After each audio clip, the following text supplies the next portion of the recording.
আসসালামু আলাইকুম আরহামাতুল্লাহ।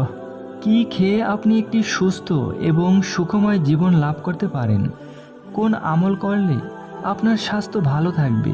প্রিয় দর্শক, আজকে একটি বিশেষ খাবার এবং তার সাথে কোরআনের একটি আমল আপনাদের জানাতে যাচ্ছি। পুরো ভিডিওটি দেখলে অবশ্যই উপকৃত হবেন। আজকের ভিডিওতে আমরা একটি অতীব গুরুত্বপূর্ণ আমল সম্পর্কে জানব ইনশাআল্লাহ। এই আমলটি অনেকের জন্য উপকারী হতে পারে, তবে মনে রাখবেন, শিফা আল্লাহর হাতে। আমরা কেবল চেষ্টা করতে পারি। আল্লাহ তাআলা প্রতিটি খাবারের মাঝেই কোনো না কোনো উপকারী গুণ দিয়েছেন। যেমন ধরুন রসুনের কথা। রসুন খাওয়ার অনেক উপকারিতা রয়েছে, যা আধুনিক চিকিৎসা বিজ্ঞানের মাধ্যমেও প্রমাণিত হয়েছে। রসুনকে গরিবের পেনিসিলিন বলা হয়ে থাকে। সকালে উঠে খালি পেটে রসুন খাওয়া শরীরের জন্য অত্যন্ত উপকারী। এই সংক্রান্ত একটি গুরুত্বপূর্ণ আমলও রয়েছে। আমরা সবাই জানি যে কুরআনুল কারীম হলো শিফা স্বরূপ।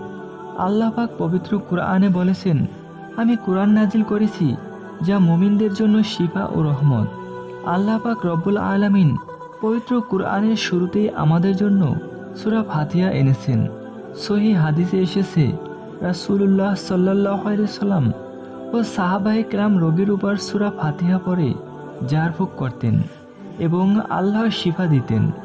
আর এই কারণেই সূরা ফাতিহাকে শিফার সূরা বলা হয়।